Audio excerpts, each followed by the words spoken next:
On November 15, 1926, the National Broadcasting Company hit the airwaves for the first time.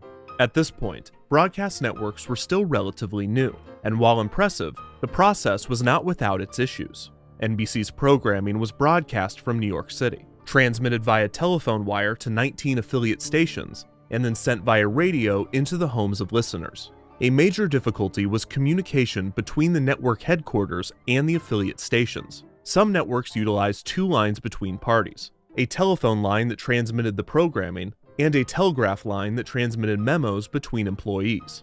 NBC did not have the latter, so when it came time for the affiliate stations to manually switch between programs, they were often unsure when the programming block was going to end, resulting in a clumsy operation that affected the listening experience. Almost immediately after its debut, NBC was looking for a way to solve this issue. Rather than spend time and money running telegraph lines to all of its affiliates, NBC needed to send the message that programming was going to conclude through the programming itself. This message needed to be clear enough that the affiliate stations would know to make the switch, but not disruptive to those listening to the programming. An NBC announcer, Phillips Carlin, had previously been the announcer of the B.F. Goodrich Silvertown Orchestra program, which was introduced by a series of chimes. Carlin suggested that a short series of notes be played at the end of programming, signaling to the affiliate stations to make switches while offering a pleasant melody to listeners. The original NBC melody consisted of 7 notes, which would be played by the announcer at the end of the program. This sequence proved too complicated for many announcers, and after a few years of experimenting, the melody would be simplified to just 3 notes: G, E, C.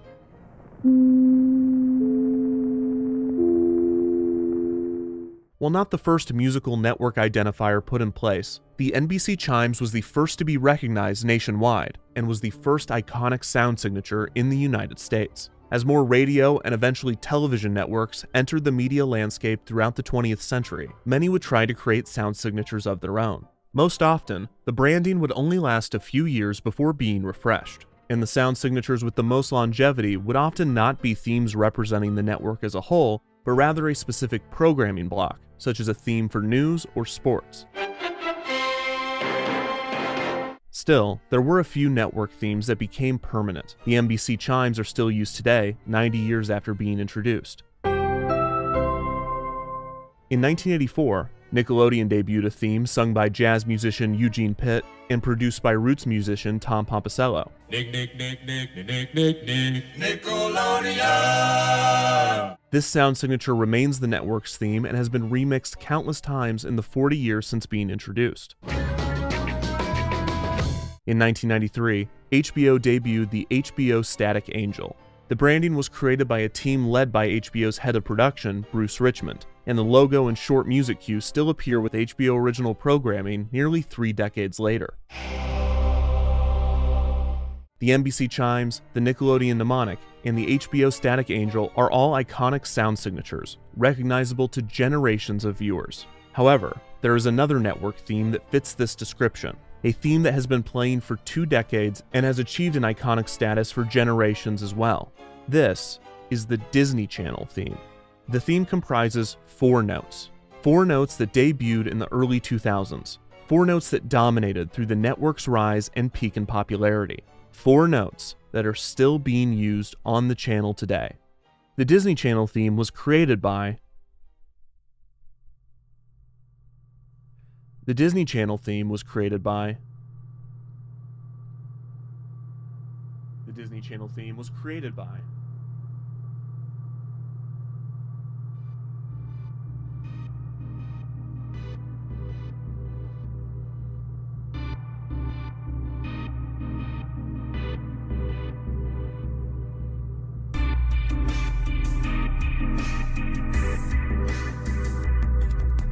I have no idea. We should be good. Can you hear me okay? I can hear you great. Okay, great. Andrew Barth Feldman, Sis, Damien Haas, you are a star on stage and screen, and you have appeared in a Disney television production. That's right. You are a star of stage. I am. And screen. Am. You are a Disney Channel fan. Some would say. You have been on Disney Channel. I have been on Disney Channel, yes. I invited you here to ask you one question. So here we go.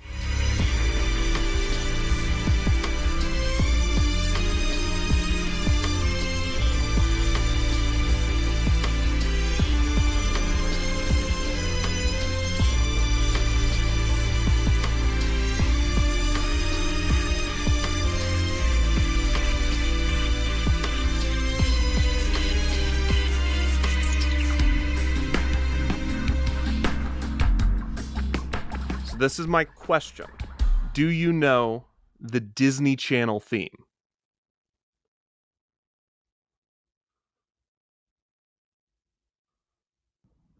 I feel like I do. Do you know the Disney Channel theme song? It makes me think like a Hillary Duff, like, "Hi, I'm Hillary Duff, and you're watching the Disney Channel," and then it'd be like,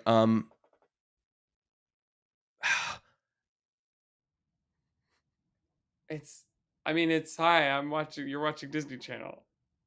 That's the theme. But That's not the theme. That is something, and the theme is in there. it is there is one. Yes, there is a theme. Oh my god. Don't. That's right, you got it. I know. or is it like "Bant, bant, bant, bant," or something like that? That is really close. Okay, yeah. It's actually...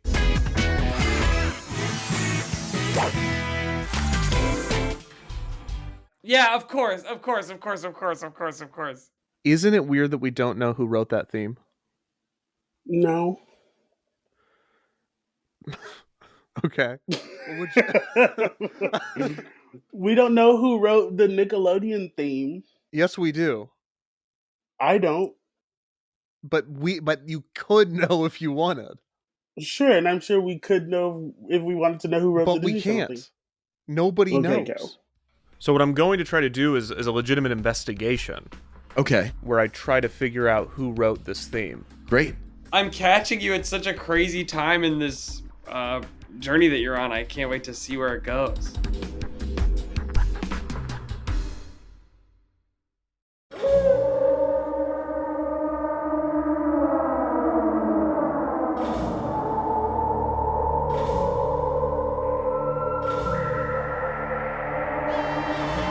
I've always been fascinated with television programming, specifically programming breaks.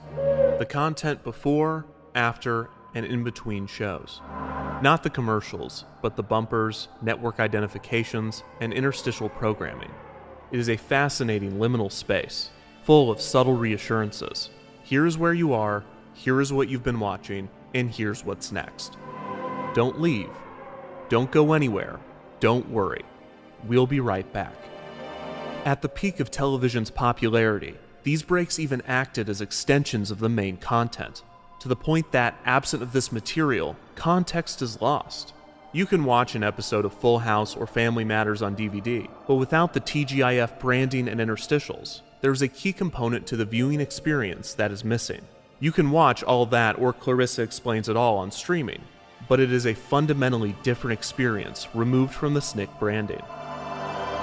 There is no channel where this symbiosis is more apparent than Disney Channel. Unlike its rivals Cartoon Network and Nickelodeon, Disney Channel does not have traditional commercial breaks with content produced by third-party advertisers. Instead, the channel uses this time in a variety of creative ways. This programming, which has been watched by millions of people for over 2 decades, is surrounded and accented by 4 simple notes. But how do you trace back their origins? Where do you even begin?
All right, let's establish our timeline.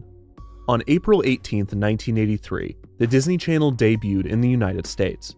As we've discussed a lot on Defunct TV, the Disney Channel was originally a premium cable service, following the successful model created by HBO a decade earlier. Subscribers of the Disney Channel were treated to reruns of classic Disney films, shows, and shorts, along with a selection of original programming and some cool bumpers.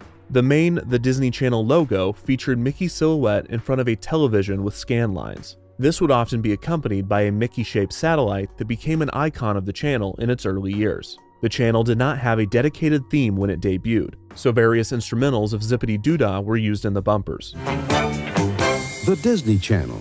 In 1986, just 3 years after debuting, the Disney Channel was given its first big refresh. While the logo stayed the same, the tone of the channel was changed significantly, transitioning from its original dramatic, cinematic approach to one that was more lighthearted and Disney. This came with a new series of channel identifications that featured the disembodied hands of Mickey Mouse performing some sort of task or activity that resulted in the creation of the Disney Channel logo.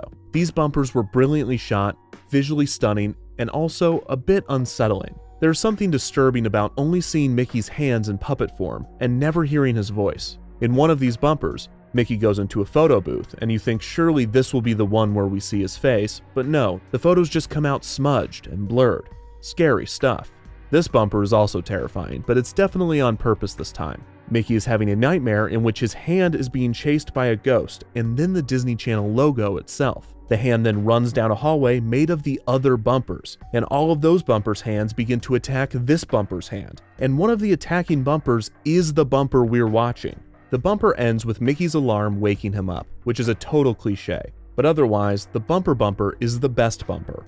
It bumps. Many of the musical cues in these channel IDs are similar, but the Disney Channel still lacked a distinct theme. However, an original song was created to promote the channel, and they did not hold back on the energy. This rather long musical number culminated in families and Disney characters singing "Disney's Our Channel," and among the choir was everyone's favorite Disney character. Our channel, Disney's our channel. This song often ended with one of the most violent logo reveals in the history of television. A few years later, in the early 90s, more channel IDs in the POV style were created, except rather than puppetry, these new ones used claymation, and instead of featuring Mickey's hands, this batch was from the perspective of Donald. In 1995, the Disney Channel began to phase out the scanline portion of its logo, opting to just use the text to represent the channel. This would not last long though, as 2 years later in 1997, the channel would have its most significant change yet, transitioning from a premium cable service to a basic cable channel. Disney would drop the in the channel's name, becoming simply Disney Channel. A new logo was created with a Mickey-shaped television that various characters would be composited into. This refresh also gave Disney Channel its most distinct musical theme yet. These branding changes were just part of a massive transition for Disney Channel. Up to this point, most of the Disney Channel's original programming was 27 minutes. But after the switch to basic cable, the channel would transition to television standard 22-minute programs. This meant that Disney Channel's 27-minute programming would be phased out and replaced with new content, and also that for every 30 minutes of airtime, the channel would need 8 minutes of programming breaks. Disney Channel assured its longtime viewers that they would not be filling this time with commercials, which was somewhat true. Disney Channel would take on very few sponsorships from outside companies, instead opting to advertise the countless products being sold throughout the Disney company. This turned Disney Channel into a synergy machine, seamlessly promoting its films, TV shows, products, and theme parks. However, it would be a disservice to call these tie-ins simply commercials, as they were formatted in such a way that they could be viewed as original programming. For instance, within a year of the transition to basic cable, Disney Channel began airing a program called Movie Surfers. Movie Surfers gave viewers an inside look at the newest Disney feature film, with child actors serving as entertainment reporters. Ideas such as these were brilliant and a sign of what was to come, but at this point in the late 90s, Disney Channel was still very much in a period of transition and experimentation, and not every idea stuck. Coming out of the switch to basic cable, Disney Channel created 3 distinct programming blocks. First, Playhouse Disney was created as a morning block with programming aimed at preschoolers. Second, Vault Disney was created to air classic films, television programs, and shorts. Vault Disney would air at night and throughout the early morning. Finally, Over a year after the rebrand, a third programming block was introduced to Disney Channel, an afternoon block aimed at tweens and teens named Zoog Disney. Zoog Disney had its own theme, its own characters, and even its own world. The Zoogs were a group of robots that lived inside of the bits and bytes between the television and computer screen. Their entire backstory is explained in their theme song, including the odd detail that they've been alive since the birth of fire. And since it was released in 1998, each character was introduced in a rap. My name's Joe. I'm a Zoog. Got a place just for you. The Zoog Disney programming block was an attempt to appeal to the tweens and teens of the late 90s that were becoming more and more interested in this thing called the interweb. It also served the dual purpose of promoting the tie-in website. The lineup for Zoog Disney was initially pretty sparse, with Disney needing to syndicate shows such as Growing Pains while it built its own tween programming. Though Disney really only needed to syndicate the 7th season of Growing Pains because this was the one that featured a young Leonardo DiCaprio, which allowed the channel to brand an entire week of programming as Leonardo Week.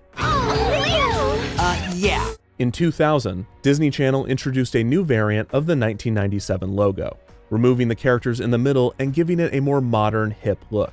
The Zoogs were also given a CG redesign with more human-looking characters, and Disney Channel even created Zoog video games and action figures. A new sound signature was also circulated around this time, but it was less of a musical mnemonic and more two melodic shouts. With the premieres of Even Stevens in 2000 and Lizzie McGuire in 2001, Disney Channel was on its way to establishing itself as a major competitor in the preteen demographic, which at the time was dominated by Nickelodeon. By 2002, Disney Channel was ready for another refresh. The 3 programming block model might have helped with the transition from premium cable, but it was no longer needed. The block with the most successful branding, Playhouse Disney, would remain. The Vault Disney block would be retired entirely, as Disney Channel was going all in on tween programming. The Zoog Disney branding would also be dropped, while most of its content would remain. Movie Surfers would continue to produce more episodes, and more interstitial programs in a similar vein were created. The previous movie block branding, Zoog Movie, would become Disney Channel Movie, with a brand new song that would become iconic for viewers of the channel. Perhaps most significantly, the rebranding would bring a new logo and a new channel theme. These additions first appeared at some point in late 2002. So I figure the first step in finding out who wrote the Disney Channel theme is finding when the theme first appeared. The Disney Channel Wikia said this came about sometime in September of 2002, so let's watch some ads from September of 2002. Kids like you express themselves every day on Disney Channel. It does help to talk about September 11th, because, you get it out of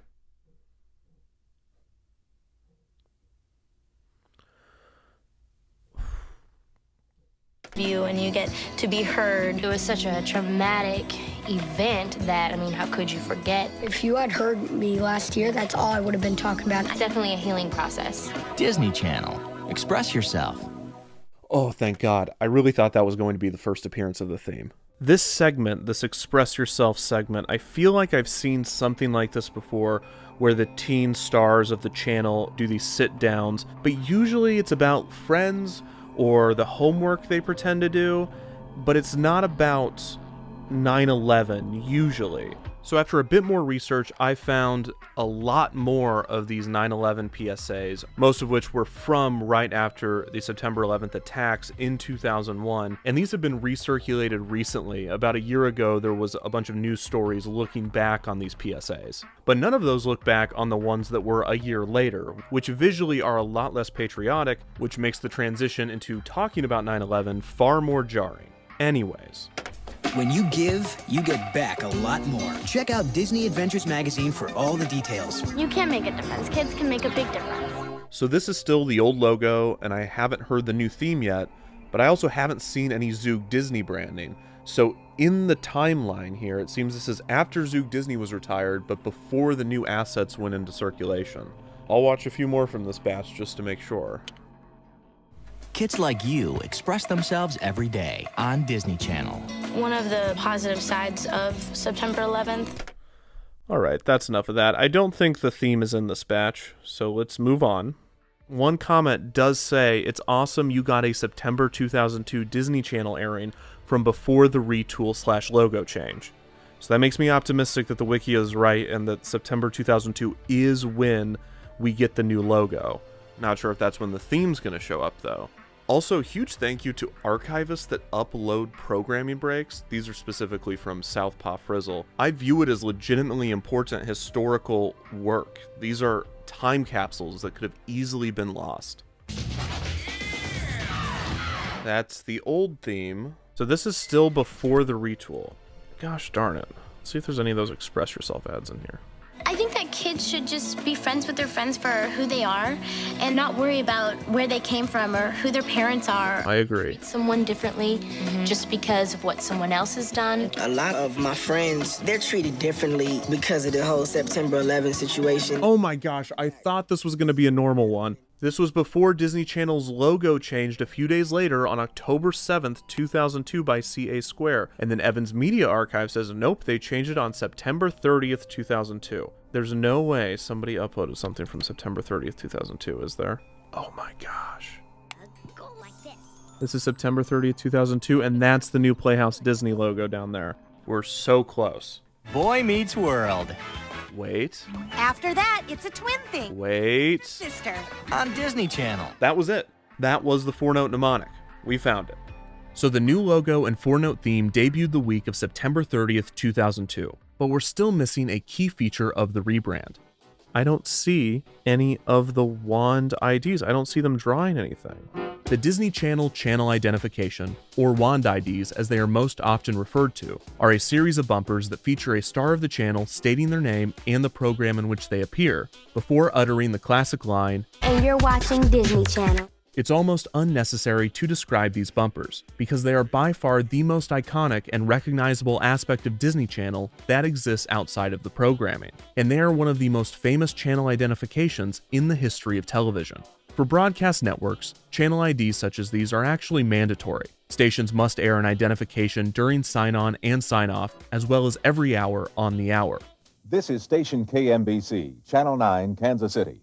This is because broadcast television uses public airwaves and is subject to the identification standards set by the Federal Communications Commission. Cable channels, on the other hand, are private, and instead of using airwaves, cable uses cables and satellites. So while cable channels such as Disney Channel don't legally have to air channel identifications, there are still many reasons why programmers might create these types of bumpers. For children's television, the FCC mandates that there's a clear separation between the programming and the commercials. This is due to the fact that children have child brains that can't always tell when Max and Ruby has ended and a commercial for Floam has begun. This is what initially led to some of the most famous bumpers in children's television, including the famous After These Messages bumpers from ABC. A channel identification after the commercials and before the programming can also qualify as a reasonable separation of the two. Another common use for channel IDs and bumpers in general is that they provide a buffer before and after the commercial block. This way, if the beginning or end of the commercial block is cut off due to a glitch or an error, it will only cut into the bumper and not the commercial. This prevents the channel from losing any revenue from its advertisers. Another, more obvious reason for a channel ID is the benefit to the viewer. While today it is almost entirely irrelevant, before the advent of modern television interfaces, viewers often had no way of knowing what network they were watching as they surfed through channels, so having someone say it out loud was actually pretty helpful. Perhaps the most important aspect of a channel ID, though, is branding, and this is the true genius of the Disney Channel wand IDs. In the course of just a few seconds, the channel was able to present one of their stars, one of their programs, the channel's name, and the channel's logo as one unified product. After comparing this to the chaos and randomness of Zoog Disney, it is no wonder why these idents were so successful in rebranding the channel, which is why it's so surprising that there are no wand IDs from late 2002, or I should say, almost no wand IDs. Who is this kid? This nobody was the first person to draw the Disney Channel logo. He's also really good. He is a pro. Look at those circles. It seems that this kid, whose bumper aired throughout late 2002, was the first person to appear in a wand identification, even if only technically. The first batch of Wand IDs with the channel stars would not air until June of 2003, 8 months after the rebrand. Prior to their debut, Disney Channel would rely on a different set of channel IDs that were far more elaborate in scope and used an impressive amount of visual effects for the time. Each bumper featured children using their imaginations to make an ordinary situation magical, before returning back to reality as the Disney Channel logo was revealed. Like the other bumpers from this refresh, these idents also ended with the 4-note theme. Watching these back to back, it's interesting to note how different the music cues are. They all have different tones, instrumentation, and progressions. Often, the only common element is the final 4 notes, which also vary slightly in key and rhythm.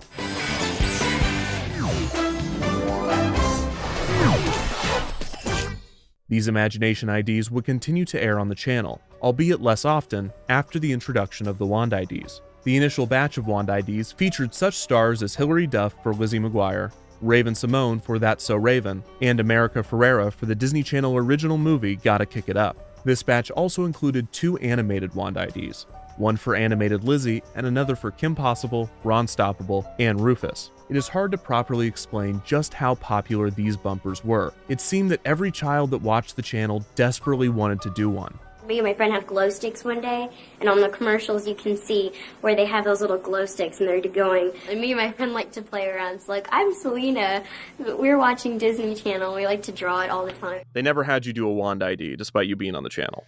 No, and I could talk about my disappointment with that all day. That's all I wanted to do. That was all I wanted to do, because if I ever flipped the channel, odds are I would see like, what's up? I'm Juggy Brodelteen, and you're watching the Disney Channel, and do the little doots. The closest I ever got was they had my zombie character host like, it's Disney Halloween special week, and Oh, so you had a bumper? I had a bumper, but it was with my character that was a zombie and was co-hosted by someone who did all the talking. So we never did the Mickey. It was just always like, coming up next is whatever, and I'd be like, and they'd be like, that's right, it is a new episode.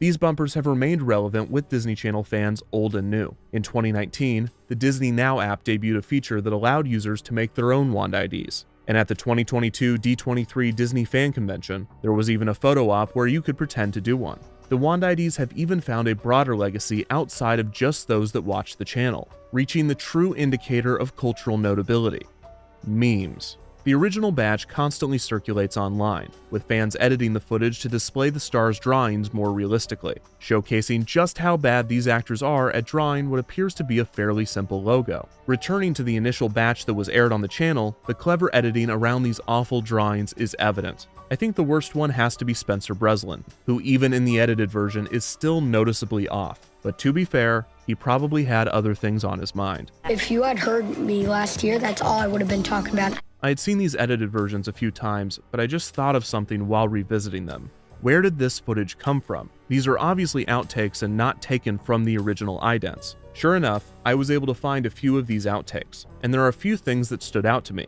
First, this line from Hilary Duff. Oh, it's mouse ears. Yes, mouse ears. Oh. There you go. It seems that the stars were not sure what they were even supposed to be drawing, which makes you wonder what instructions they were given. Most likely, they were told they were drawing the new logo, and this was just her noticing that they were mouse ears for the first time. Hilary Duff is one of the first to ever see the new logo and the first to ever do a Wand ID, and she has no point of reference for what the final version will look like, and has no concept of just how iconic these bumpers will become. This is the burden of the trailblazer and the solitude of the trendsetter. They made us do it like 900 times. I think I had lost all personality at that point. Plus I was like pubescent teen. I was like, what are they making me do? This is invisible. This is not cool. Another thing I noticed is that these outfits are the same ones used in the Express Yourself bumpers / 9/11 PSAs. This either means that the channel had a wardrobe for the stars whenever they were appearing as themselves, or that these were filmed on the same day or days. Both are likely. Finally, and most importantly, I noticed this. That is a slate. It is used for sound synchronization and shot organization. Clapperboards typically feature the scene, shot, and take, as well as the name of the director of photography and the director. It's difficult to make out, but the top name is labeled DIR, and the bottom is labeled CAM. This means that someone named G. Owen directed at least the production of the first batch of Wand IDs. Despite not airing until June of 2003, it is safe to assume that these Wand IDs were actually shot with the Express Yourself segments in 2002. The actors' clothes are the same, they look the same age, and they were all part of the same massive refresh. The Disney Channel Wikia claims that the Wand IDs were filmed along with the Express Yourself ads specifically in August of 2002. If true, this makes perfect sense within the timeline. The channel probably set October as the month the refresh would kick in. As we discovered, many of these changes actually debuted on September 30th, but that was the Monday of the first week of October, so this still tracks. The only part of the August shoot that was time-sensitive was the 9/11 PSAs, which were designed to debut before the refresh during the one-year anniversary of the attacks that September. The post-production of these segments was likely expedited to meet the deadline, and the channel made sure that these all ended with the old logo. This is almost too perfect. These 9/11 PSAs were designed to only air in September of 2002, as all of the stars are referencing the one-year anniversary specifically. These would never air again, so only these would retain the old logo and would never need an updated version. The other Express Yourself ads were definitely shot at the same time, were designed to air at any time and in perpetuity, all end with the new logo, and for the record, have a very different tone than the 9/11 ones. Ooh, I love food. Express yourself. Assuming G. Owen directed the Wand IDs from pre to post-production, then they must know who wrote the music, and therefore the theme. This is the most solid lead I have, but there is just one problem. I don't know their first name, and searching for G. Owen or any variation of did not return solid results. I assume that the voice in the outtakes is the director, and it sounds masculine, so I looked for Gregory, Gary, George, Gerald, Gabriel, Gavin, Grant, Jerry, before eventually trying Glenda, Gabby, Grace, Gretel, Gwen, and Gertrude before giving up. I still feel like this is a key to the puzzle. I just cannot find the answer right now, so I'm going to have to go in a different direction. Thank you for calling the Defunct Land tip line. If you have any leads on who might have written the Disney Channel theme, please leave a message after the beep. Hey, Kevin. Yeah, I know who wrote the Disney Channel theme song. It was, this guy, it was Joe? Yeah, it was Joe Mama. Joe Mama wrote the Disney Channel theme song. So yeah, hope that helps. Hey, I've got a tip. Why don't you stop calling these YouTube videos documentaries, you pretentious... Yo, Kevin, what's up, man? Hey, I heard you were researching the Disney Channel theme. Have you ever heard of the Mighty Mighty Boss Tones? The Mighty Mighty Bosstones are a ska band that was formed in Boston, Massachusetts in 1983. The band was originally started by blah blah blah blah. All you need to know is that in 1997, the band released the hit single, The Impression That I Get. This is by far the most popular Mighty Mighty Bosstones song, and for our purposes, its relevance is found in the repeated horn riff heard throughout the track. Let me know if you hear anything familiar. Yes, The Impression That I Get by the Mighty Mighty Bosstones seemingly features what would become the Disney Channel theme 5 years later. The riff does include the same notes, and the rhythm is similar, but this is only the first half of this riff. The reason that I mention this is not because I think the composer of the theme stole from the Mighty Mighty Bosstones. It is also not because I think the theme was written by a Bostonian. I mention this because there is almost no information on the Disney Channel theme online, and everywhere I seem to go, if there is discussion on these 4 notes, someone will bring up this song. So while I don't think this is part of the mystery, the Mighty Mighty Bosstones have made the board, although I am going to put them way over here. With that out of the way, let's see if we can find some more promising leads. There are 2 major music licensing organizations that composers and artists join, and that's ASCAP and BMI, and they have a shared database. So if you want to license something, all you have to do is go to this search engine and search for the song, and it'll tell you who owns it, who wrote it, who has the ability to license it. Now, I'm not sure that the composer that wrote the theme would have submitted to ASCAP and BMI, as Disney Channel owns it 100%, but it's the best lead I have right now, so let's search.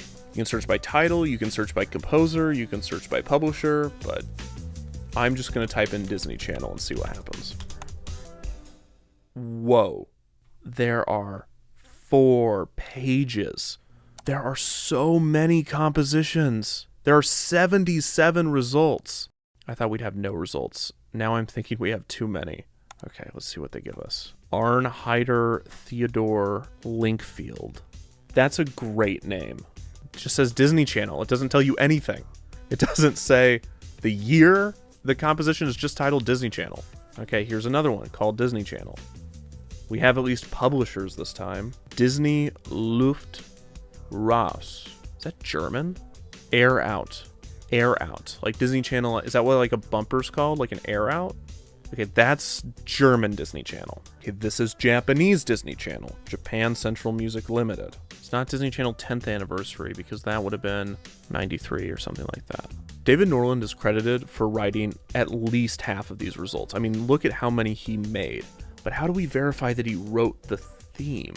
Because these don't give much away. Okay, so these alternate titles are actually what the announcer is saying. So, and now back to, yeah, so it says, and now back to right here. Sweet Niblets, Hannah Montana. I bet you I can find the one that says Sweet Niblets. And if it ends with the theme, David Norland wrote the theme. Okay, we got this. Let's do it. Rock stardom? No biggie. New boy crushes? Whoa, stop the presses! Catch the drama of Hannah Montana on Disney Channel. We're waiting for Sweet Niblets. Hannah Miley? Oh, I know. Hang out with Hannah and Miley on Hannah Montana right here on Disney Channel. Stick around. Hannah Montana will be right back on Disney Channel. Let's get back to Hannah Montana on Say Sweet Niblets. Hannah Montana's next, part of Disney Channel's Summer of Stars. Don't go away. Hannah Montana will be right back. Part of Disney Channel's Summer of Stars. Hannah Montana. Hannah Montana. Hannah Montana. Hannah Montana. All part of That's So Sweet Life of Hannah Montana. Hannah Montana. Hannah Montana. Sweet Niblets. Hannah Montana. Yes, we got it. But is the theme there? Hannah Montana will be right back on Disney Channel. It is. It's there. Sweet Niblets. Hannah Montana Disney promo. David Richard Christopher Norland. Now I just got to figure out how to get in touch with this guy. His website does not mention working for Disney Channel. I'm 95% sure this is the David Norland that wrote for Disney Channel. And I found a way to contact him. I really hope he responds.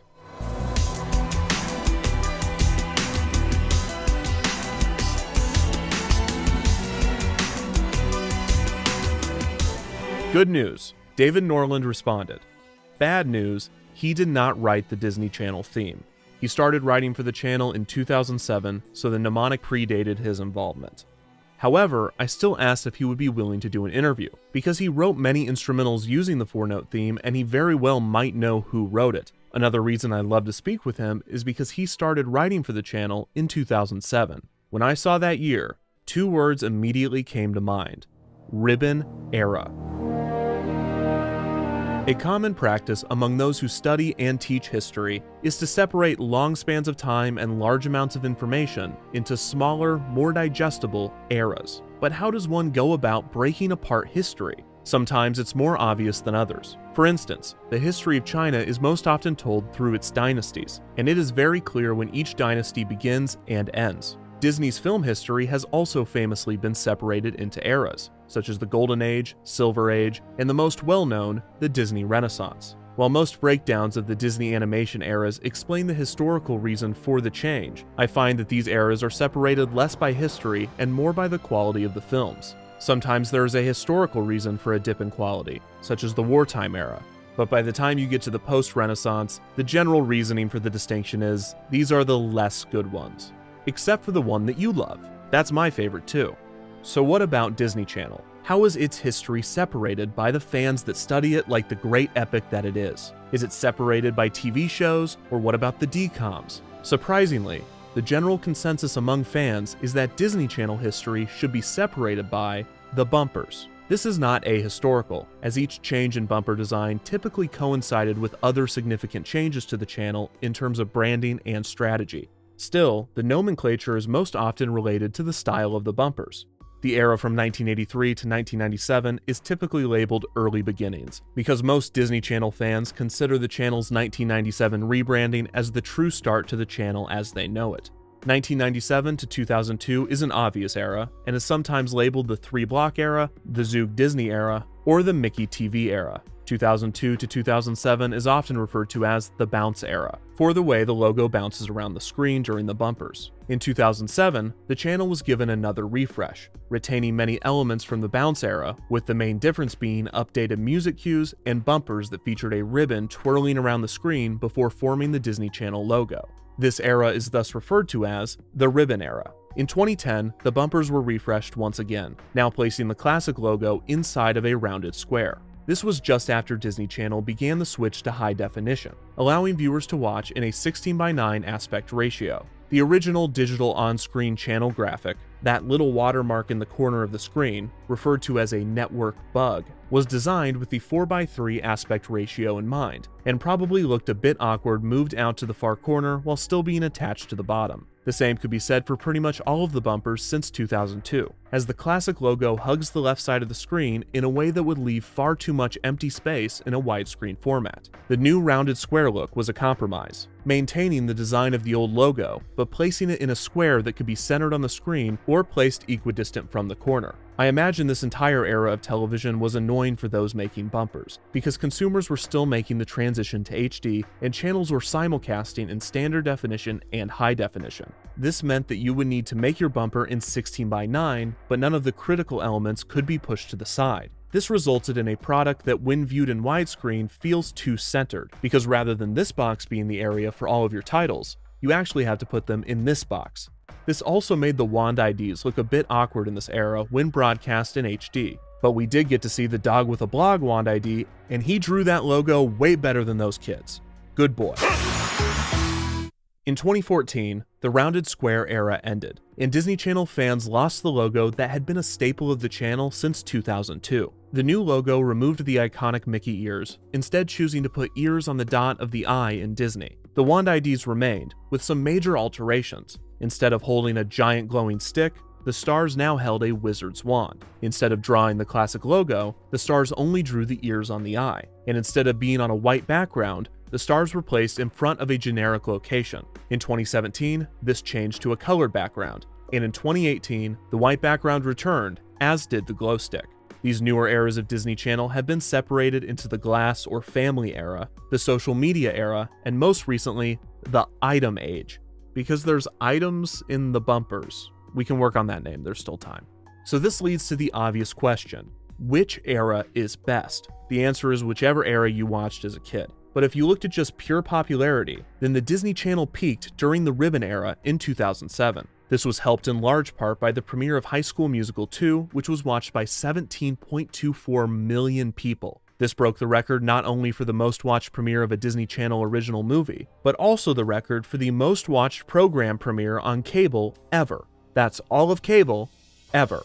It broke the record set the previous year by a Monday Night Football game, which itself broke a record set by the Al Gore-Ross Perot debate over NAFTA in 1993. It is obvious why High School Musical 2 was able to achieve this feat. The debate over NAFTA was an intense and important argument between two powerful political rivals, and Monday Night Football is consistently popular as it broadcasts the intensity and suspense of athletics. High School Musical 2 was able to combine these two ratings winners by showcasing both the drama of sports as well as a tantalizing debate. Rather than the pros and cons to controversial trade legislation, with Perot on the side of anti-NAFTA and Gore on the side of pro-NAFTA, High School Musical 2 showcases a debate as to whether high schooler Chad Danforth can or cannot dance, with Chad squarely on the side of anti-dance, or as he says, I don't dance, and with theater kid Ryan Evans firmly on the side of pro-dance, or in his words, I know you can. This back and forth captured America in a way that neither the NAFTA debate or Monday Night Football could do on their own. When Chad replies to Ryan's assertion that he knows that he can dance, Chad, like a bullwhip, retorts, not a chance. 17 million people watched this premiere. If you clicked on this video, you were probably one of them. It impacted some more than others. In 2007, Disney Channel had an average of 2.694 million viewers, which at the time was the largest audience in the history of cable. This was the peak in the channel's popularity. As more television viewers, especially children, moved away from cable and to the internet, Disney Channel's viewership fell dramatically, and in 2021, the channel saw an average of only 233,000 viewers, a 90% loss from its peak in 2007.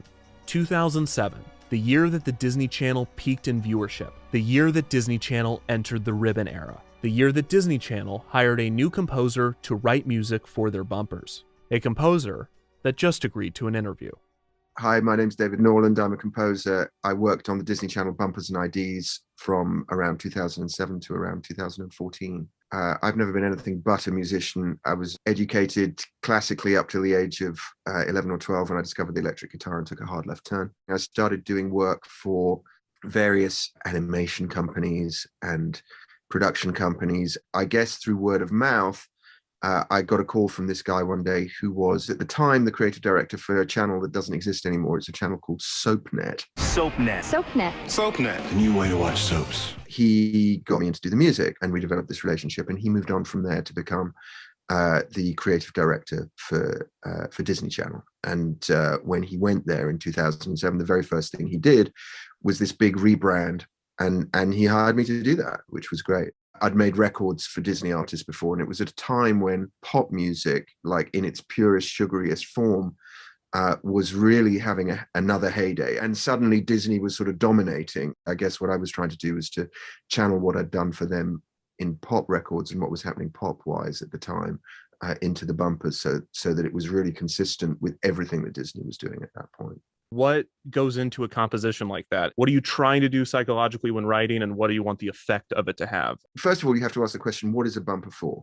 We've got the commercial break coming up, or whatever the break is in the programming, and we do not want people to go away. I'm trying to create, and I think the people making the visuals as well, it's just a sense of ongoing excitement that this is not the end, that there's more to come, and it's going to be even more exciting. The actual 4-note mnemonic, the dun dun dun dun, predated me. I inherited that when I was brought on board. In a musical sense, I've got to have made something that rhythmically and melodically leads to the mnemonic as the logical culmination of it.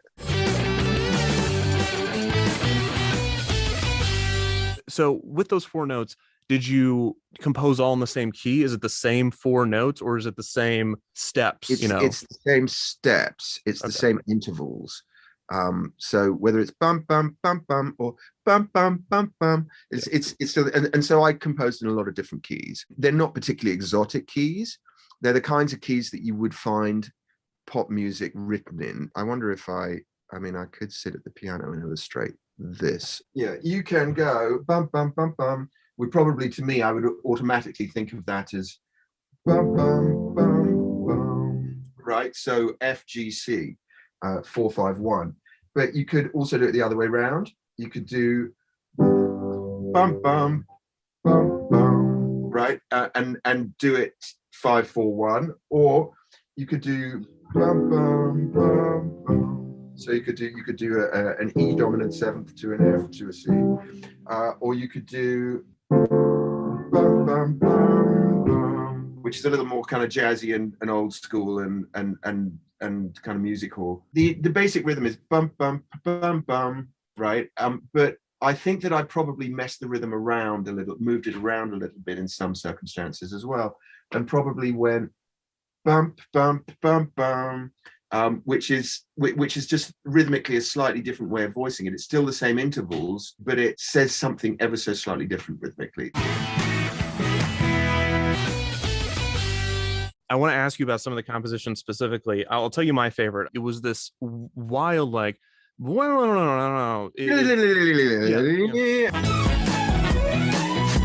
that one was originally scored to one which had a particular ribbon movement around it, and the string runs reflected precisely the ribbon movement. You were hired to do this. Do they say to you, hey, we're keeping this mnemonic, go nuts, but have it end with this? Actually, it would have been an informal conversation between me and Ron, the executive, and that conversation probably would have been, you know what the mnemonic is, don't you? Yeah, just make sure, obviously everything's got to end with that. I don't even know that he would have even had to have said everything's got to end with that, because I would have known that. Seems very unlikely that it would even have been considered that they would change the mnemonic. It's such a successful piece of branding. They don't hand you sheet music with 4 notes on it. I don't think they did, no.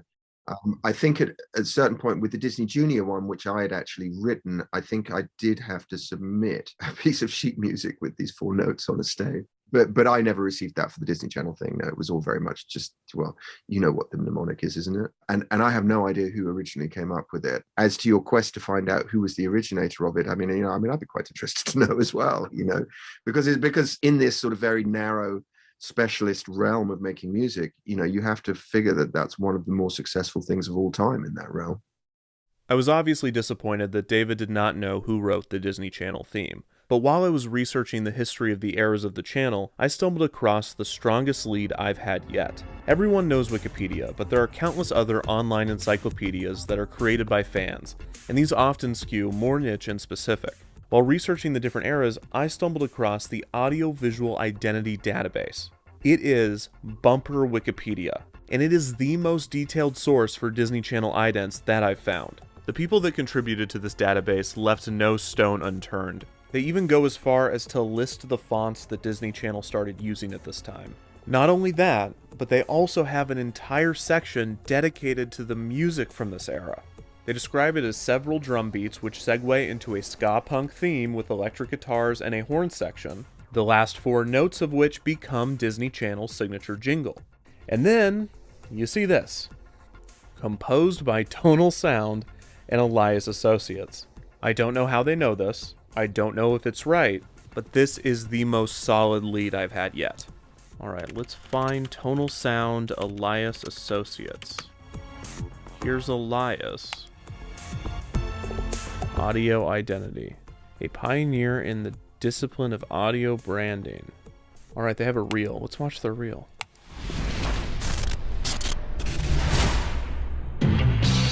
Oh, the MTV Moon Man. That's famous. Liberty, liberty, liberty. And that annoying Liberty one.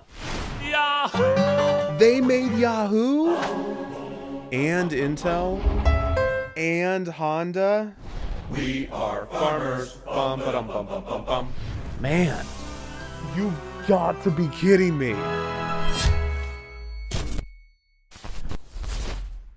I didn't see Disney Channel, but I just saw pretty much everything else. That is every sound I have ever heard. Okay, here's an article about them. Elias Music is known as the leader in sonic branding and for its ability to bring stories to life through the power of music. Mercedes-Benz, Nike, American Express, Liberty Mutual, Honda, Google, Farmers Insurance, Apple. There is probably a better than not chance that whoever wrote the Disney Channel theme worked for Elias.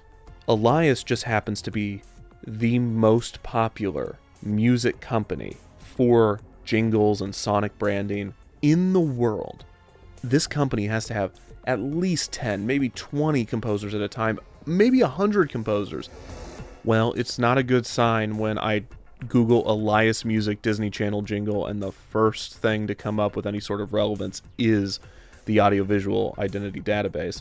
What is Elias Tonal?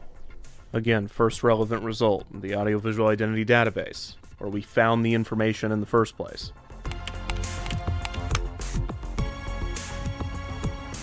Okay, here we go. Alex Osarenko, a composer, founded Tonal Sound in New York City in 2002, and one of Tonal's clients was the Disney Channel.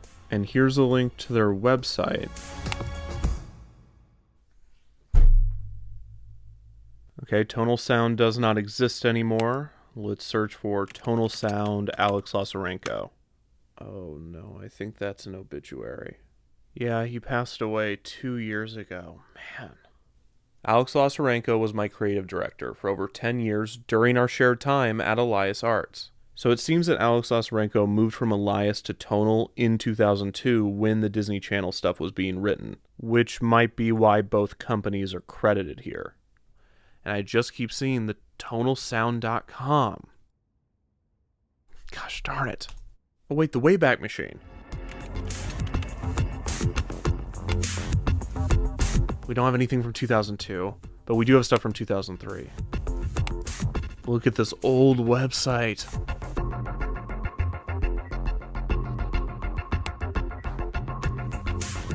Andy Solomon, Eric Perlmutter, Michelle King.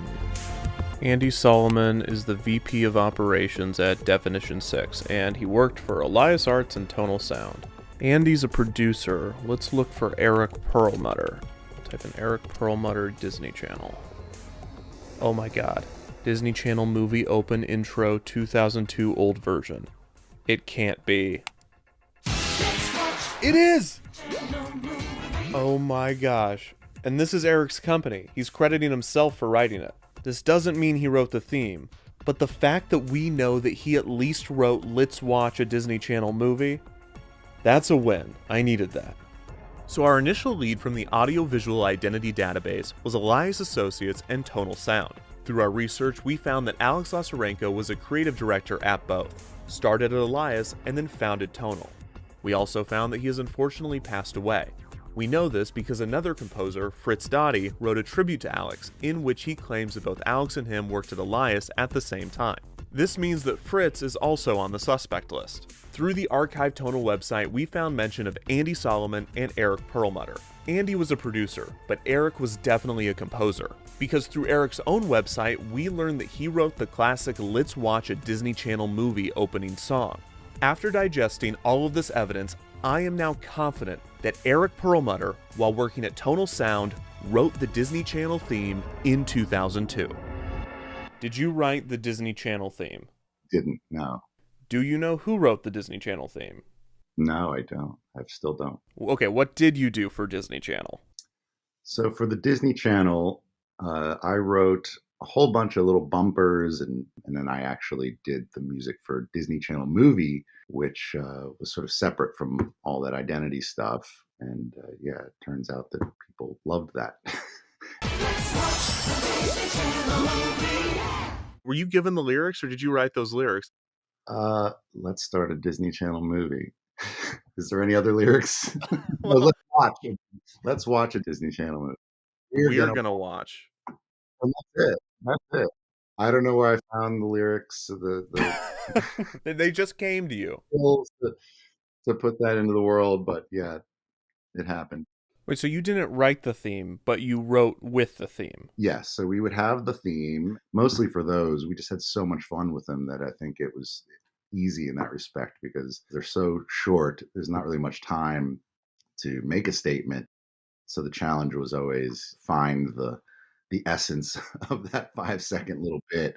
And because you don't have long to tell a story, but you still need to tell that story of, I'm trying to think of one where the girl's jumping on her bed and it's a pillow fight and feathers are flying everywhere and it's over. Like you don't even have time to sort of set up an idea before it's done. I just sent you a compilation of these idents. Okay. Did you write any of these? Let's see. Okay, I did that. I did this one with the freezer. This is me. The bug. Yeah, I did this one too. Pillow fight. I did this one with the dog. How'd you get the dog to bark like that? That was me. Orf, orf, orf, orf. Wait, no, really? Yeah, oh yeah. Those are the so most that wasn't I thought you just pitch corrected a dog. Nope, that was you. Me barking.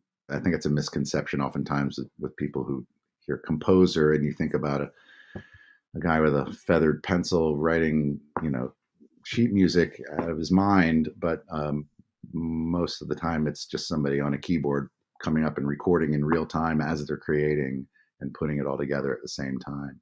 But when it came to these notes, it was pretty straight ahead. And what was the name of the music house you did these with? Elias Associates or Elias Arts. So from my research, it seems like Elias is a really big company, probably the biggest music house for jingles and sound signatures. Is that right? Absolutely. That was my understanding, that they were the country's biggest, probably the world's biggest music house, bi-coastal at the time. So that's probably why I'm having a difficult time trying to find who wrote that theme. Yes. It could have been probably dozens of people at the time. Yes. And I think the company tried to harness this idea of there are no individuals here, a little bit of a nameless face. You weren't sort of allowed to be known. Okay, thanks so much for doing this. My last question, did you work with a G. Owen? Didn't, no. Okay.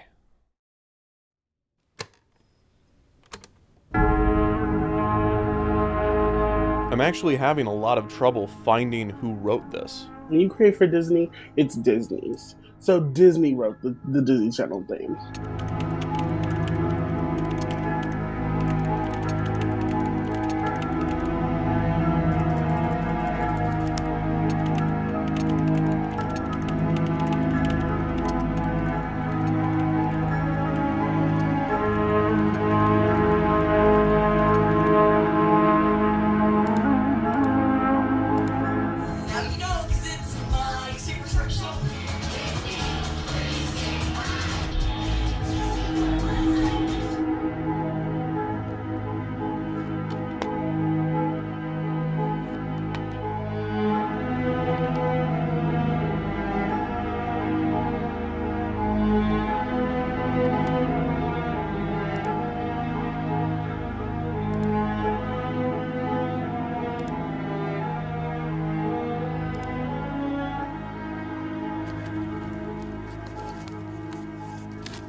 So I just got a response from Fritz Dottie. He also did not write the theme.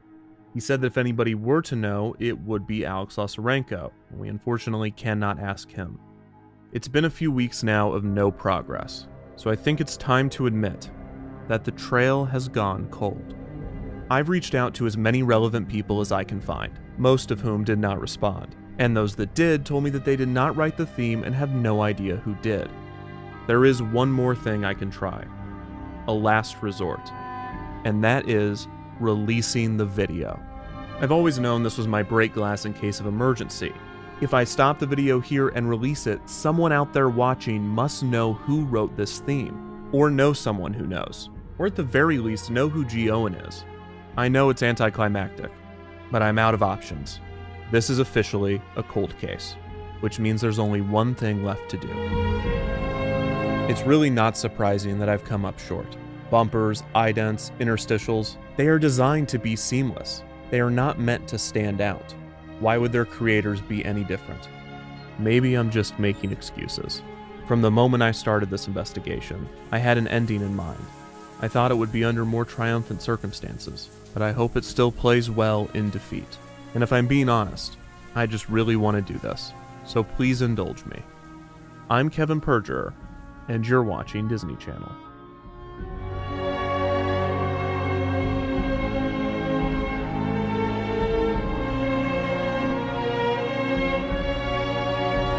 Huh. That doesn't look right. Okay, let's try this again. Dang it. No, that's Zoo Pals. Okay, I feel bad for making fun of those kids earlier. I also cannot draw the logo. Yes, it's funny to see how off they were, but they look tired and confused in those outtakes. I can't believe Disney would even release those. Oh my god. I know how to find the composer.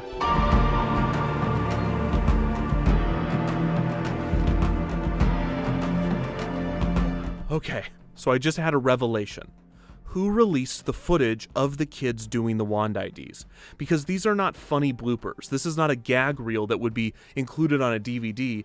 I don't know when Disney would have released this in any official capacity. So I'm thinking that someone else did. That someone would need to have access to the footage. So maybe it was someone internally, but more likely it was some company that worked on the project. Okay, this is a news organization that released the footage. Hilary Duff and Raven awkwardly do wand IDs in unearthed Disney Channel promo BTS footage. This article does not mention where they got the footage, it just mentions that it was unearthed somehow. So this BuzzFeed article credits a Twitter account for uploading them, but then it also embeds YouTube links that are no longer available.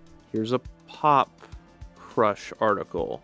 Update, the playlist has been removed from public viewing.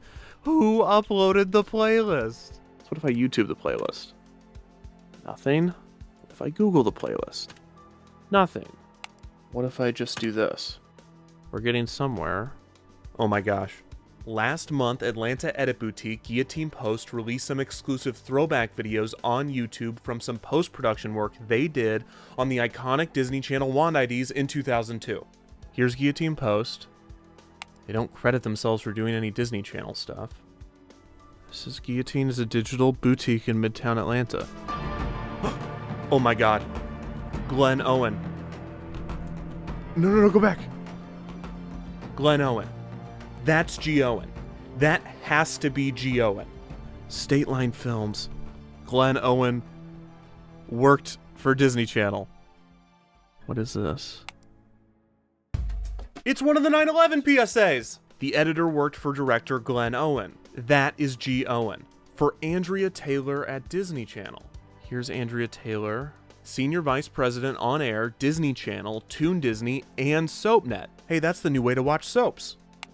January 2000 to January 2003 overhauled the network's image as a channel for sweet 6-year-old girls into a powerhouse that was cool for all kids, responsible for all aspects of on-air promotion, packaging, stunting, marketing, advertising, sales tapes, synergy projects, online activity, and short-form programming.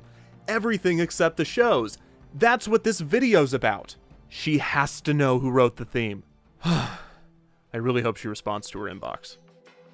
So my first question is, what did you do at Disney Channel? My job was to create personalities for networks, change them around or make them different, and then go on to the next one. When I went to Lifetime, it was not a network for women. There was a lot of variety of program, including medical programming. And when the head of programming and my group said, we're going to call this Television for Women, the head of ad sales said, oh my God, we're going to lose so much money. This is terrible. My job was to say, okay, here's what you got to do.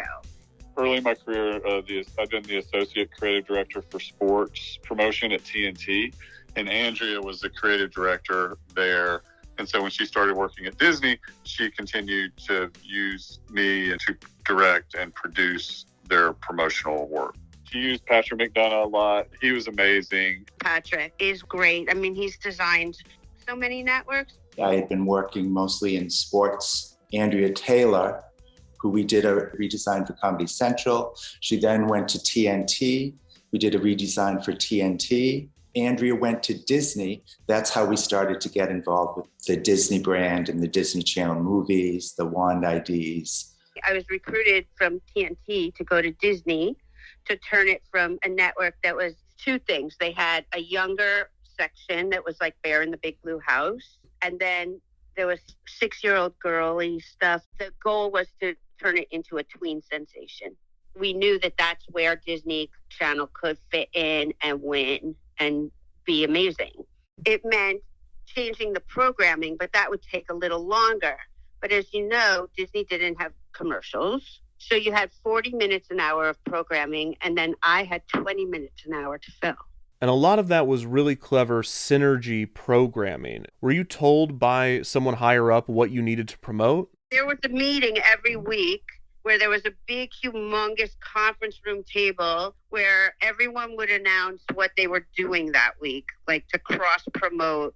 Like, I wish I had video from these meetings. When the Lizzie McGuire movie was coming out, there was a meeting where someone would go, we're making napkins. The next group would go, we've got the lunch boxes. And this started at least a year before the movie came out.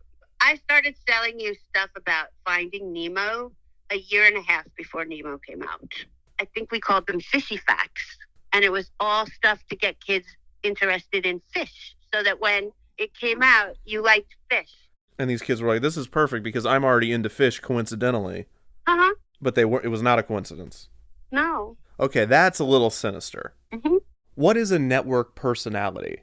It's the feeling that you get that relates to that channel or that brand, and whether that's based on pacing or tempo or instrumentation or color or typography, animation. So all these different elements come together to create this vibe, feeling, essence. The psychology of branding a network, it's the same as creating a fan for anything. You want you to be their first choice when they're going to look at stuff like, oh, that's my channel. So the competition was Nickelodeon and Cartoon Network. So Cartoon Network was much more in your face, looked at more for boys because it was more loud. The philosophy at Nickelodeon was us versus them, kids versus the rest of the world, whereas Disney was never an us versus them. Parents always felt better about Disney. What do you remember about Zoog Disney? Zoog was a weird thing. That was like a foray into the online world and the gaming world, and creating sort of this existential world for kids. Technology wasn't necessarily where we needed it to be. It turned into a different thing. Do you remember Zoog? Oh yeah. I think we did the Zoog. There was a Zoog programming block. I think. Do you remember Zoog movie? I think we did. We do Zoog. We did Zoog movie. Yes, you did, because it's the same kids jumping on that trampoline. Exactly. I don't even know. I think Disney Channel movie came first, and then all of a sudden, I don't know. Andrea probably called and said, "All right, they want me to do this Zoog movie, but it should be just like this." Yeah, I forgot all about. We always would say, like the jumping movie open. Those kids are probably all like parents and decrepit old people now at this point. We worked on what we called the promises. I'm trying to remember what they were. Like one was express yourself. But when I was growing up, we had magazines that told you what these stars loved, which, I'm sure somebody else wrote. And I thought that was great. Let's do that for now. I had them talk about their own personal lives so that kids would feel comfortable and feel like they could relate to the people on the channel. It looked like these kids all lived in the same house and they all knew each other, or they all did things together. Yes. Believe me, none of these kids lived together. None of these kids did anything. A few of them did stuff together, but not that many. The only times they ever really got together was when I said, okay, there's going to be a shoot. You're all going to be here. You're all going to do this. And here's what you're going to say.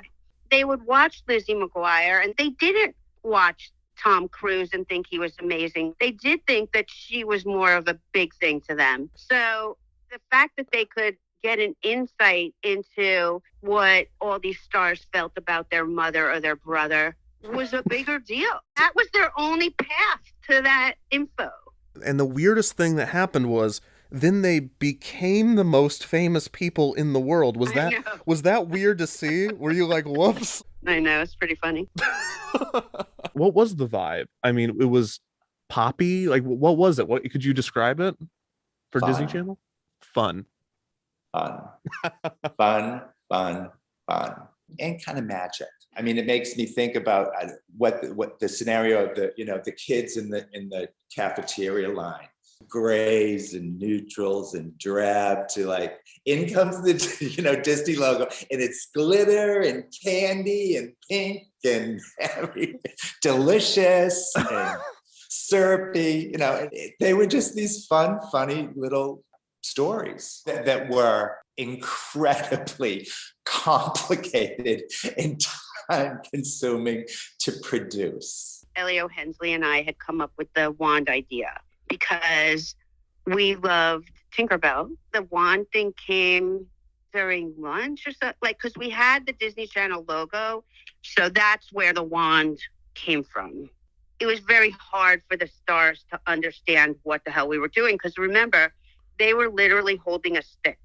Some were way, way off. You'd have to do it again. And then I would always say, okay, one more, which was a lie. We'd do 10 more. Very good. One more. Ooh, none of that.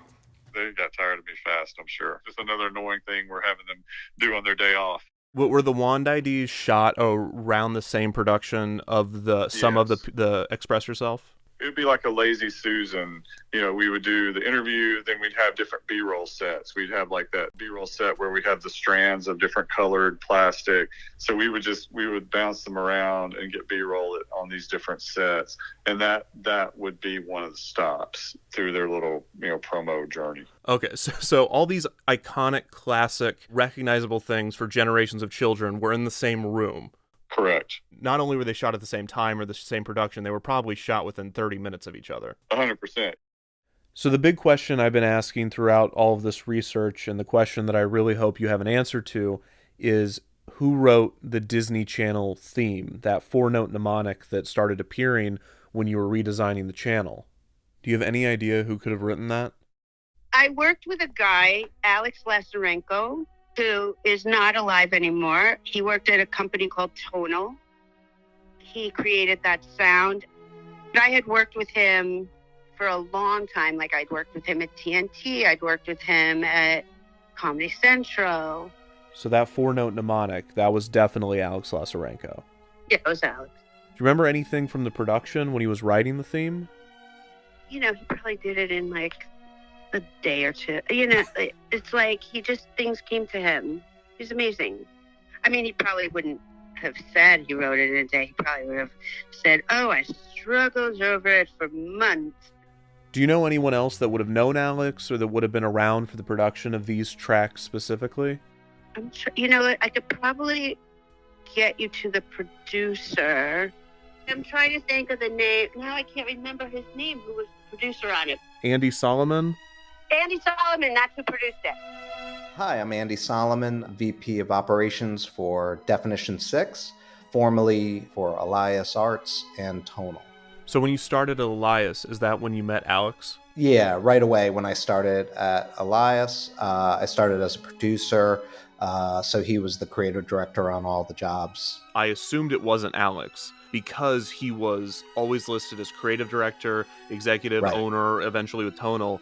Through talking to people, he was also composing regularly. Oh, absolutely. He's like a classically trained musician, done a million different things, but had a knack for memorable melodies. It was almost like you could say the words to his melody, like whether it was Disney Channel. And I forget, we did work for Encore years ago, and it was 2 notes, and we'd always go encore, and that was the melody. So, half joking, but I also think that was part of his process as well. Do you know anyone else that I could speak to about Alex? His sister Lisa. Do you know Lisa Lazarenko? If you ever spent time around Alex, you would notice even when he was just casually sitting still, his right hand was almost like he had an invisible pen in his hand writing music. His right hand was always writing. I think in his mind, he was always thinking of things in a musical perspective. I noticed towards the end of his life, he was credited alongside a David Little. Do you have his information? My name's David Little. I worked at Tonal for, I would estimate, 12 years. I continued to work with Alex after that. I've never seen anybody that can do something as complex, almost seems like effortless. He would just turn around and just like knock out like an amazing piece. I'm like, all right, what's next? He's an amazing musician, and he was also in this business world, in the music for television and film and stuff. He was like fast. He could literally write music in a couple hours and be done with it. I mean, it really came to him super fast. The thing that I'm struggling with most right now is lack of photos of Alex. I found only one. Do you have any? Do you know of any? I knew him for probably close to 20 years or whatever, and I had 0 photos of him. He was one of those guys. He was like, if a camera came out, he was like, I'm out of here. So Andrea Taylor told me that the theme was written by Alex Lazarenko. How not surprised am I about that? A genius composer and a good friend. He's no longer with us, but he was really the sort of ringleader of all of our composers at Elias. It's tough when you have a boss who's a genius and who's just an absolute musical prodigy, and you're just a dumb rock bass player trying to, breathe the same air.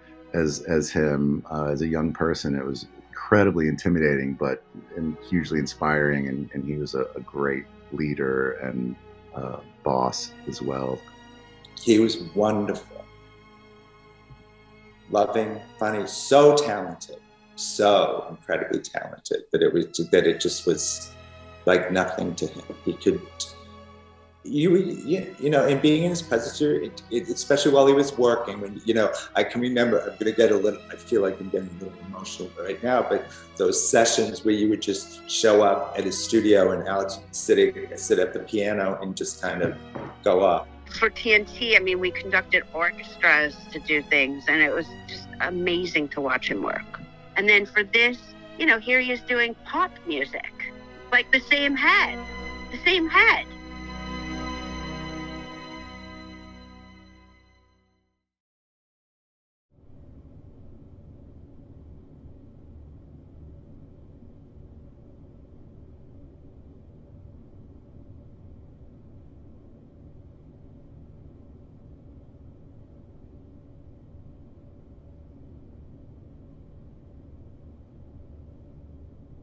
I love what I do. I get to make videos for a living on subjects that I'm passionate about, that people watch. I am so lucky, and I am eternally grateful for every second that I am able to do this. But I'd be lying if there wasn't a small part of me that hates that this is called a video and not a documentary or a film, and that I am referred to as a YouTuber or a content creator, and not a filmmaker or a documentarian or an artist. Because the truth is that I could do this, make videos on this platform every day until I die, and I would be happy every day. But that small part of me, that selfish, arrogant, pretentious, miserable part of me, would not be happy if that were my legacy when I'm gone. Because living my dream looks a lot different than I imagined as a kid, or even 10 years ago. I didn't know Alex Lazarenko, and unfortunately, I never will. I made this video 2 years too late, and I missed my chance to interview him. I can't ask him what it was like composing for commercials and networks. I can't ask him how he came up with the Disney Channel theme. But I think the first question that I would ask would be, are you okay with this? Do you even want to be credited with writing this theme? Because this was his most popular work. He composed for other networks and shows and commercials and films, some of which some people may recognize. But nothing comes close to these 4 notes. How could you compete with something that has been playing non-stop for millions of people for 20 years? And according to everyone I've spoken with, he probably wrote it in a day. And he might not have thought about it again after that. It was just another job. Alex is well remembered by his friends and family and coworkers, but on a broader public and cultural scale, he does not have a well-defined legacy. There's the tribute that Fritz Dottie wrote, the IMDb page, the archived website, and one single photo. But when I release this video and credit him for composing this theme, it will likely become the thing that he is known for. And I'm hesitant to do that. I'm hesitant to condemn someone else to the fate that I fear for myself. And worse, in this case, it's just 4 notes. There is an obvious solution to this, and that is to expose you to some of Alex's other work while I have your attention, to give you a broader sense of his talents and artistry outside of this 4-note mnemonic. I could play a few clips from his other compositions. I could link to some of his work and encourage you to go listen to it on your own. But I don't have to, because you've already listened to his music. In fact, you're listening to it right now, and you have been the whole time. Since the beginning, you've been listening to the music of the late Alex Lazarenko.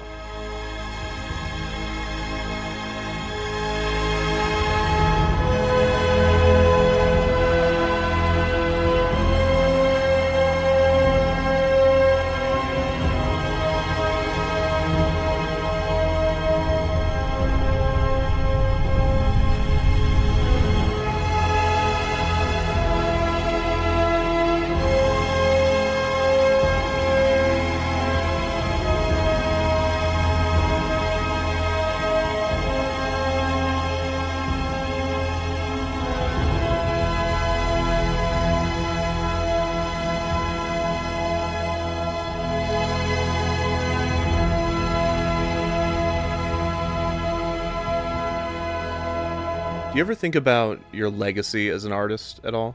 I have lots of thoughts on this subject. You know, I asked my wife, there's a gentleman who's got in touch with me who's interested in the Disney work that I did. And is that what I would like to go on the record speaking about? You know, when I have these other parts of my work and all of this kind of, and then I thought, well, you know, I brought to it everything that I bring to everything that I do. Perhaps there's a sort of a grandiosity in the artist, in all of, probably in every artist that wants to be the person who is remembered as, you know, the great, the serious, the world changing. Maybe humility is accepting that we're not going to be in charge of how we're seen by posterity, and actually it doesn't matter, and that the work will speak for itself. Aliens coming from outer space without our preconceptions of what makes great art, or what our preconceptions of what our best work is, may have a completely different idea of what's valuable in terms of, you know, human creativity. A 4-note mnemonic that in its beautiful minimal simplicity completely encaptures an entire world of feeling and associations for millions of people across generations and around the world. I think that's a pretty outstanding legacy. He was just good at understanding the big picture of a lot of things. So when he wrote the music, I think he knew in his mind that something as simple as that 4-note mnemonic could have a shelf life of 20 years. I really do.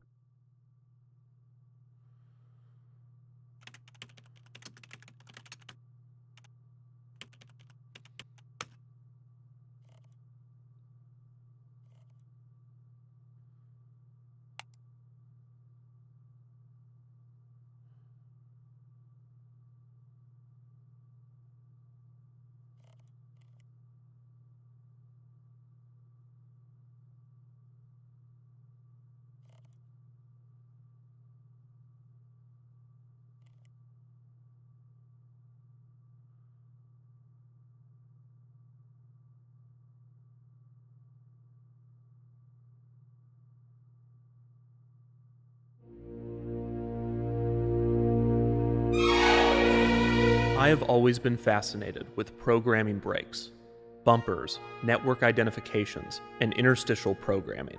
Their existence is so practical, often necessary, and yet there is so much creativity and artistry put into them.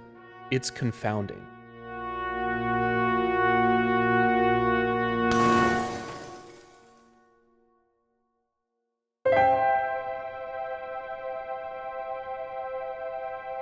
There is a part of me that wants to believe that the truest art, the most worthy, the most important, is the art which is created purely out of love for the form, the art that takes the longest to create, and the art that has the most to say. That the music played in concert halls must be better than the music written for commercials. That the films that play in theaters must be more important than those uploaded to the internet. That the programming must have more merit than the programming breaks. But I've never fully believed this. In truth, I am more drawn to the unsung artists, those whose work often goes overlooked. Whenever I have the opportunity to speak to these people, there is no shortage of passion, intent, or pride in what they do. It doesn't matter if it was just a job, or if they completed it in a day. It doesn't matter what platform it ended up on, or what they are referred to as. These are artists. They brought everything they had to whatever they were doing, and it showed.